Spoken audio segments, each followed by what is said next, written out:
All right, all right, all right. Back. We're back. We're back. Where's everybody? Everybody. We miss. All right, here we go. There's Mark. There's Anthony. Anthony, where you at? Fernando. Where's Fernando? Edward. I'm here, sir. Hey, you here? Okay, good. Hey, now I'm gonna bring a special guest. I'm gonna bring a special guest, an FAA guy, designee. He's a designee for the FAA for your PC orals on the NG. He's gonna be talking to you guys. Any question you guys have, what he's looking for on PC, on the orals, all this stuff. All right. Joe is gonna be he's gonna be here with him, so he's gonna be asking questions. So whatever you need, hey, that's what we here. Ask any question. Take this chance, okay? Take this this opportunity here to know whatever you want to know about these orals and PC. All right. Let me bring it to you, Captain George and Joe. There you go. Thank you, sir. Good morning, everyone. Yeah, Bruce, you over here. All right, hey, ladies, gents. Hope you guys are liking this so far. Let me introduce to you George. Okay, George Loutraris. George has basically flown to the moon and back. He's been around the globe a few times. I've known George probably 7 to 8 years, and Juan significantly longer. When we got going, we were both teaching 7.3, and George has been an examiner on the 7.3 for quite some time now. So nonetheless, I'll be asking him a few questions. There's 7 questions in particular that came into the form that I had posted online. So I'm going to read these, and then of course, whatever you have, you know, just share it, right? And we'll talk to George here. So George, thanks for being here, brother. My pleasure, Joey. Yeah, Anytime. man. So let me ask George the first question. Okay, those of you that are, and again, he's an examiner. He's done check rides on both the Classic and the NG. He's also done instruction and checking on the 777. He's got some wide body experience. You flew the DC-10, no? And 7.4. And the 7.4. Yeah. See, I told you. Okay, the guy's an astronaut. He's been to Mars and stuff. Like he's okay. So let me go through these questions that these participants sent in. The first one is there a pattern or a primary area where students struggle on type rides? Is there a primary area or a pattern where students have an issue on a type ride? So on a type ride, George, is there a particular area where you think like people have an issue, or what's kind of like an area where they could potentially improve upon, I suppose? Okay, well, let's start out by establishing one thing. By the time the student gets to the examiner, the possibilities of not passing a check ride are very few. Of course, you know, something can happen, something can go wrong, and that's something totally different. But by the time they get to the examiner, they've been signed off by instructors who have measured their daily progress. Right.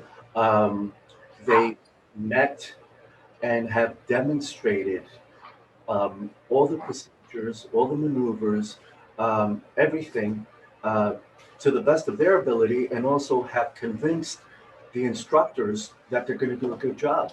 So by the time they get to the check ride, we're very confident that they're going to pass. As far as an area where, in my experience, that they've had issues is maybe the circle to land approach.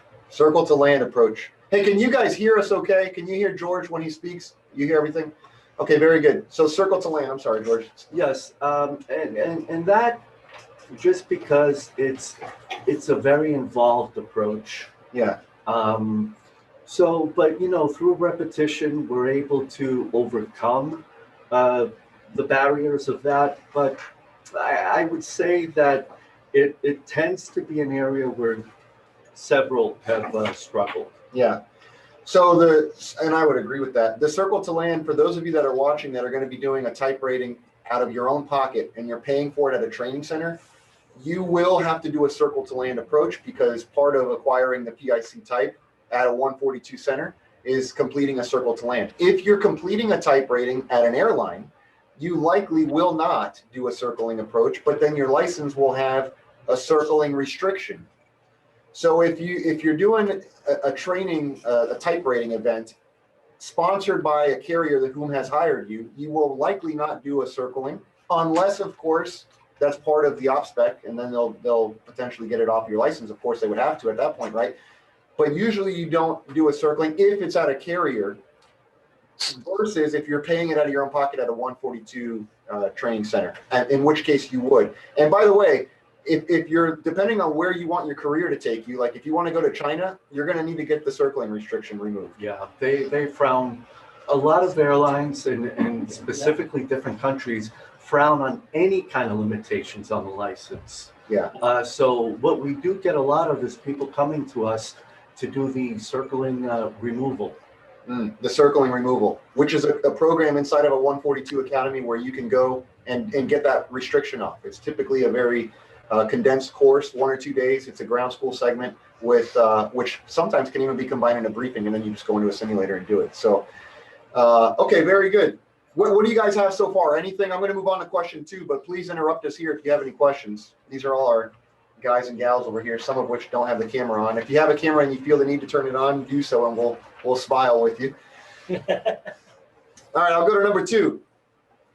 How can a student calm their nerves headed into a check ride? How can a student calm their nerves headed into a check ride? You know, a lot of it is the instructor's job, and I'll tell you why. We establish a tone in training which we try to uphold the entire time that they're in training. Yeah. We teach them to be confident in what and to be confident and to display confidence in what they're doing. That I would say is more than half of it. Yeah. So we like to see them showing up at the check ride very confident in their abilities. And again, it's the instructor's job to make sure that they're going to perform to the best of their abilities and be able to meet the PTS standards for their test. Yeah, and I want to hit on something too that George mentioned earlier when I asked the first thing, is there a primary pattern or something where students struggle? The instructor, frankly, right, if they're teaching with true passion and purpose, as we do, they would ensure that when they sign you off that you're going to pass. Like it should already be, hey, you're going to pass your oral or you're going to pass your ride. And really you going with the examiner now is simply completing formality and checking boxes, but the instructor should be very confident in your ability to pass, right? And so I know certainly when I've signed students in the past, I've done it with every confidence that I know that they're going to have success on the ride. Now, at the same time, of course, I've had students where I can't sign them and I have to recommend them for additional sessions, which before we do, we always look back to ourselves and question, are they incapable of completing everything to standard because of their performance, or frankly, is it because the instructor has data that they failed to communicate to them? And sometimes that happens to be the case. But I guess the point I'm saying is I've actually had students go to the scheduling office and request to take me off of events because I wouldn't sign them. And we've had that. Okay, George has had it too. So just know that if you have a genuine instructor that's looking out for your best interest, you would be better off having a remedial session than a failure plus a remedial session. Like if you're at an airline and they're like, well, you're going to need to repeat that. Yep. Okay, good. At least you're telling me to do it now before you send me to the wolves, have me fail. And then, by the way, you're going to do the session over anyways, only now I have the failure too. So, it's just one of these things where I want to talk about that calming of the nerves, where rest assured that you should have confidence in your instructor, and hopefully you have that with them, whomever that may be, that they're actually setting you up for success and not for failure. So I'll go to number 3. Do you find orals or check rides to be the weaker checking event? Between an oral or a check ride, which one do you think would be? Again, if the instructor does their job, neither should be weak. Both should go through and materialize without any hitches. we make sure that the students that we send to the oral, we make sure that the students that we send to the check ride are very well prepared. And we can tell, I mean, we know it. It's very unprofessional for myself, yourself, as an instructor, to send a student to a check ride or an oral, a training evaluation that we know that they're not going to pass. It's very unlikely that they are going to fail it, unless, you know, something happens that is out of the ordinary, or they for whatever reason stumble bad enough to where it causes a failure. Right. But again, if the instructors do their jobs, the students that we send for check rides, we are very confident that they're going to do well. Can you tell, George, like pretty quick, whether this student has a good rate, a good likelihood that they're going to, like, how long before you think you're like, well, this person studied versus somebody who, like, can you tell pretty quick, like, oh, they prepared? Or like, how long before you're like, okay, this person prepared? Joey, 5 minutes. Seriously, 5 minutes. You can tell. You ask a few questions. If they can't answer the questions that you're asking, to establish whether or not they're ready for an oral or for a check ride, for that matter, if they cannot answer anything that you're asking, and you try to ask it a different way, why would you send somebody like that for an oral or a check ride? It doesn't make any sense, because in our minds, they're not going to pass. Right. So additional training, whether it's for oral preparation, whether it's for performance with maneuvers, for a check ride, additional training is not the worst thing that can happen.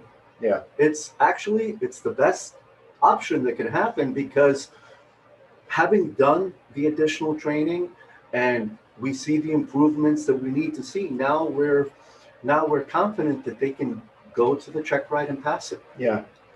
And I've had students tell me stories of an examiner who asked them 4 questions and an examiner who asked them 100 questions. Yeah.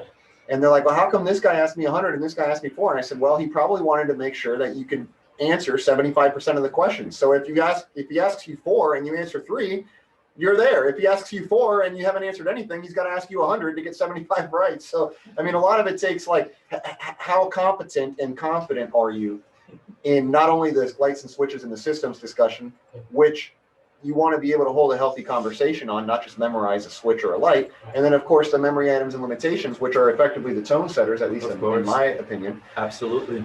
So let me move on to 4. If you have questions at any time, type them in the chat, or just talk. You know, just say it, and we'll stop here. Your primary interest in an oral, George, are you, like, is there something specific? Do you want if you could maybe 100%, if you could do a perfect oral and score it at 100%, what would be way heavier on the oral? Is it the systems, the memory item? Like what do you think it would be? Okay, well, let's establish one thing. Again, they're ready for the oral, so that's already been established.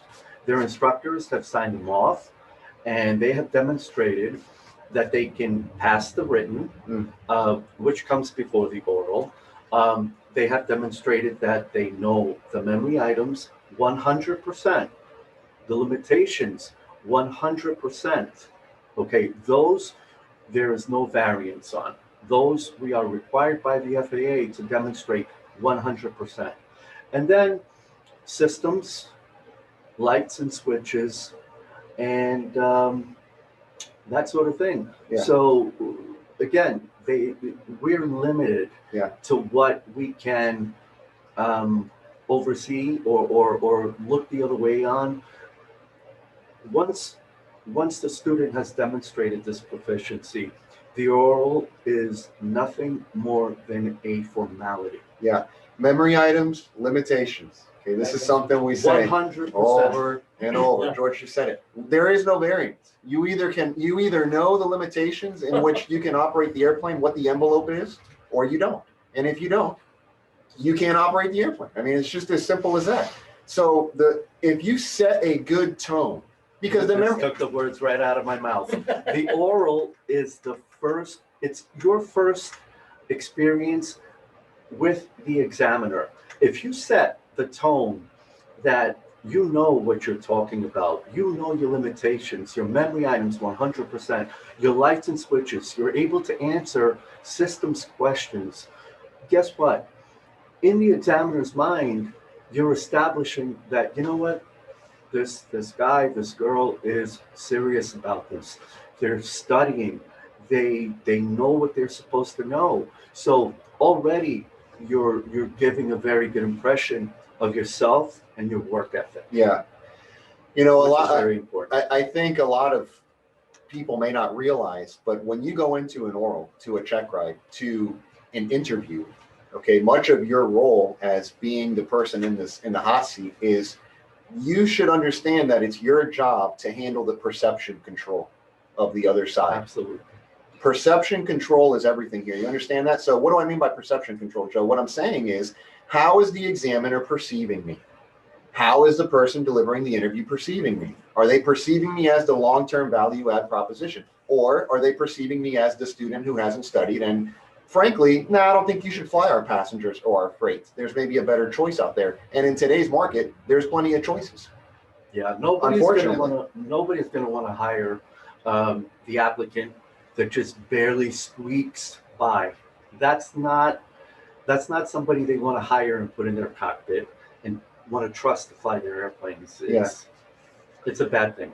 And I'm going to we'll move on in just a second, but I want to say one more thing about the oral or the check ride. I don't know about you all, but I've always preferred the check ride more than the oral.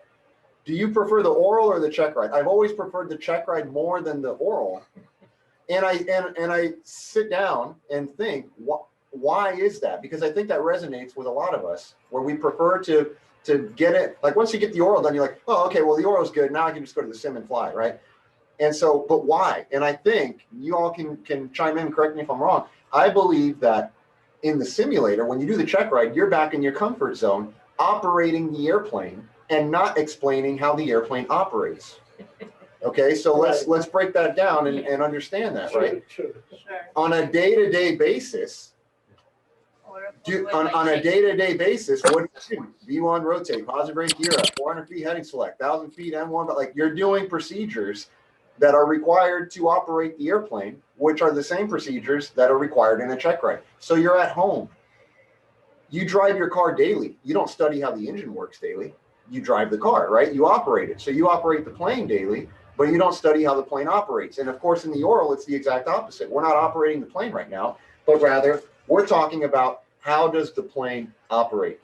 And the Airman Certification Standards, which historically was known as the PTS, the Practical Test Standards, right now they call it this ACS, there are certain things that have to be done. You got to have an abnormal start. You're going to have a normal takeoff. You're going to have a minimum of 4 approaches, one of which will be a precision, a non-precision. One will be single engine, and it'll result in a go-around. Like, it's boxes. You understand that? There's things that have to be checked. And so it's because it's very boxed. And, oh, by the way, we only have the simulator blocked for X amount of hours. That you can't get a manual reversion combined and a cargo fire. Like, frankly, there's no time. But on an oral, everything flies. They can ask you anything on the overhead panel. Yeah.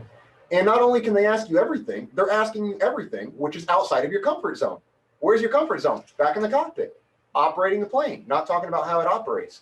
So I think, going into the oral, you should understand I am going into an uncomfortable situation because I am getting taken out of my comfort zone.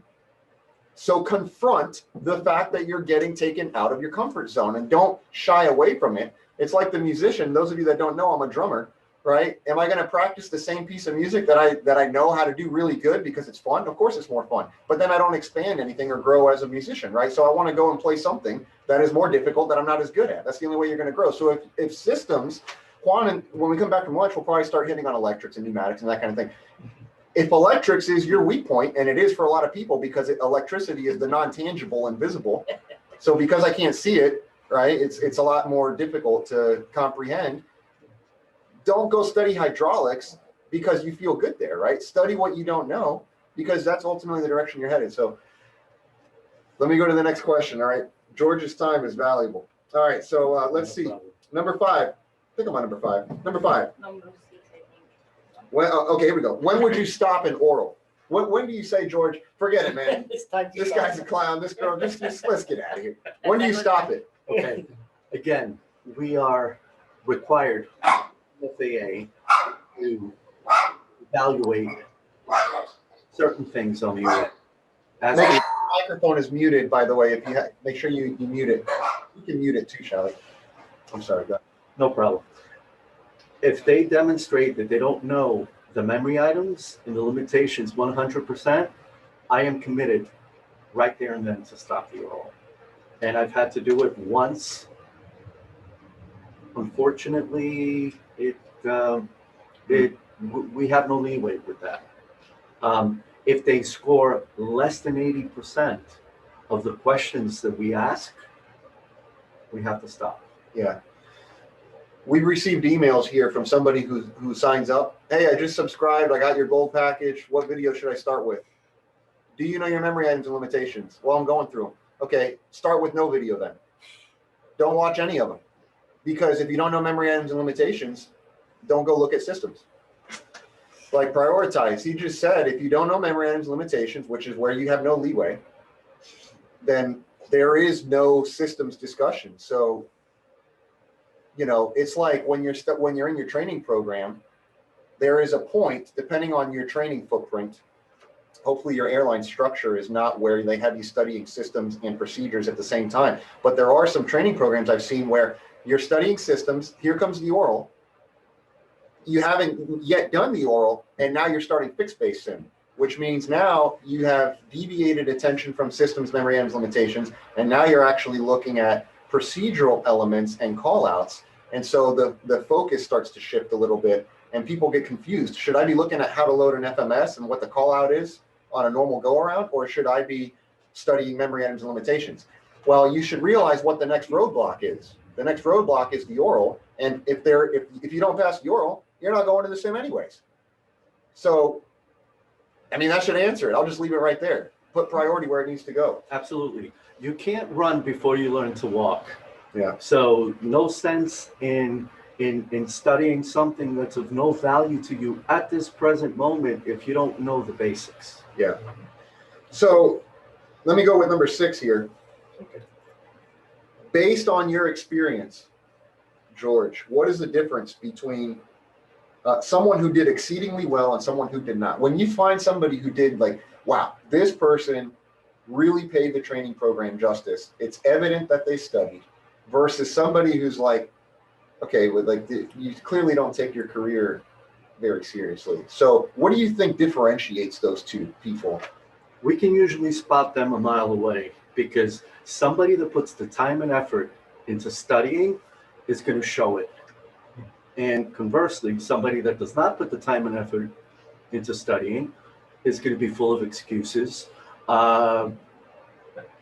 We've heard it all through the years. Luckily, okay, yeah, they'll blame the instructor every once in a while. Yeah. But, you know, they're really not fooling anyone other than themselves, because we're not the ones that have to pass an oral and a check ride. They're the ones that have to. We give them all the tools they need for success. Mm-hmm. Now it's up to them to take it serious enough to put the time and effort into studying and really learning everything. Yeah. So he can spot him from a mile away. Well, there you go. That kind of speaks for itself. It goes back to what I was saying earlier. A lot of this is perception control. I mean, how am I being perceived as the candidate that's being presented here? And somebody like that starts with the complaining or excuses, I remind them right off the bat, say, listen, this is not the first time we're doing this. We have been doing this for years. You have not put the time and effort into studying, and I can tell. Yeah. Don't insult my intelligence. Take the time, study, learn new things, and then come back when you're ready, and we'll reevaluate the situation. Yeah, and I want to say this too. Sometimes, perhaps oftentimes, it is the instructor's fault, because the instructor should take data, compress it to words, experience, communicate it to you in a way that you can easily expand it back in your head, right? Sometimes that doesn't happen. Sometimes the instructors, unfortunately, are not there for you. They're there for them. So, but let's go on to the flip side now, where we have had plenty of students that blame the instructor. They'll blame the instructor left and right, which I want to just say this, not only about your career, but about anything. Blaming somebody else is the most disempowering thing you can do, because you are no longer in control. You are no longer in the pilot seat. If you take accountability and say, oh, that was my fault, well, then I guess I can do something about it. But if you just say, oh, it was the instructor's fault, well, then where's your solution? If it's not yourself, then where's the solution? So I guess what I'm saying is, hopefully the instructor has the awareness to look to themselves before they sign you for remedial training. And for you, I would say, hopefully you also look to yourself with a level of awareness and say, well, have I done my part, or am I lying to myself? And so it goes both ways. Number seven, excuse me, we just did number 6. Number 7, do you find there to be more memorization in orals, or do you find there to be true system understanding? Do people tend to just memorize stuff, or do they really know what they're talking It's all about? depending if they come from Boston. The plug. Well, have you come through here? Well, there is a certain amount that has to be memorized. Yeah. But what we try to teach is not just memorizing in the blind. Yep. What we encourage is to sit in front of the paper tiger, point to lights and switches as you're reciting the memory items, to where now they're actually making sense. The steps, the order is making sense. And also, it's a great tool to use because your mind will remember where your finger has been when you're pointing to things in the correct sequence. Mm-hmm. So the best advice that we can give is to, I like something you said in your previous presentation, which I saw, which was make sure you know your lights and switches, memory items, limitations, flows before you ever even show up to training. Yeah. How smart is that? Yeah. I mean, that's like you're so far ahead. And honestly, that's where you should be, because then it's smooth sailing. Yeah. Rather than being behind, not knowing any of the stuff and trying to catch up. It's like drinking through a fire hose. Yeah. Of course, all of you know the Kings, John and Martha King. And John King recently wrote an article in Flying Magazine. It came out in the August 2020 issue, and he titled it Scripts for Life, where he was effectively talking about the script, the call out, what you're supposed to say, right, that kind of thing. And in there, he called me for some input on this and said, like, what would you say about this? And I would say people should prepare early because it's the cheapest investment. And what I meant by that truly is that if you don't, either way, you're going to have to invest time, folks. There's a time investment required. If you're not going to invest time, you're in the wrong career. I mean, let's just keep it real. So if there's a time investment, right, I want to do it as energy efficient and cheaply as possible. And when I say that, I mean investment of time, investment of energy, investment of attention that you have to take away, by the way, from your family when you're over here sitting in a hotel room, not eating the food that maybe you should be eating, out of your daily routine. And of course, the monetary investment, if you're doing it on your own at a training center, right? So the cheapest investment is the time that you take to prepare ahead of schedule so that you don't have to A, pay for the remedial training if you're paying for your own rating, or B, have your company pay for it, which perhaps maybe they won't. And if they do, at least hopefully you won't be the one that, if you do need the remedial session, you do, but hopefully the preparation that you did ahead of time does not lead you into a cram session of preparation, but rather you're more relaxed and in your own comfort of your environment before you actually show up. So it's just a more efficient way of doing it. Let's see, what else? These are all the questions. If you have any, unmute yourself, let's talk, or you can type them. Take the chance, man. Are any of you going into an upcoming check ride, oral, a PC event? I have my PC in February of next year. They already sent me the CBT to start going through. That's boring, Timothy. My wife laughs at me because in preparation, I watch myself on my videos. You know, but remember, some of the stuff we recorded was a year ago. Just because I said it a year ago doesn't mean I have it in the tip of my tongue right now. It's not like we know everything here. Okay, we have a good understanding because fortunately in the training game, training forces you to I'll give you a free to stay on it. Don't worry about it. Yeah, exactly. You know, but you got to refresh. You got to refresh. And so if you have any questions, let me know. What else? Any parting comments before we break out of here for lunch, George, or anything? There's a lot of good things coming. There are. Lots and lots and lots of good things coming. I'm very excited to be doing this with One Step Prep. You guys and girls are in the best hands here with Joey and Juan. Thank you, sir. Good luck to you and your future endeavors. And if there's anything we can do for you to help you with any of the training that's coming up, please let us know. Yeah. And so what George was saying too, there's a lot of things that are up and coming. Can't share quite yet, but we will probably early 2021 very soon. And use this event not only as a teaching or an educative event, but also a networking event. We've got the chief pilot here from several companies. We have inspectors from different areas of the different agencies from around the world that are also here. The recording will be going out to the other, it looks like there's 13 participants. This was scheduled for 25, so the other 12 whom are also individuals that can help network. And frankly, if you exchange information here with each other and perhaps you can't help each other, send me an email, okay? And I will do my best to put you in a position to, succeed, whatever that means, whether that's a recommendation letter or, submitting a resume somewhere.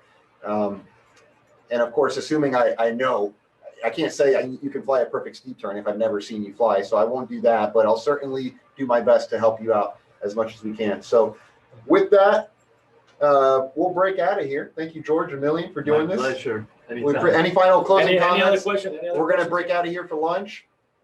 We'll rejoin at about 1 p.m. You should be getting an automated email at 12:45 with the join link. If you don't get that email, you can access it from your student dashboard. Go to lesson 1. The 1 p.m. after lunch link is there. So just click that and we'll get back into this. And we'll be going until roughly 5 o'clock. So we have a lot more to go through. We still have the entire overhead panel to go through. And tomorrow is going to follow today's sequence where we have another 8 hours to go through as well. So we'll see you, I guess, in a little over an hour. Thanks, George. Thank you so much.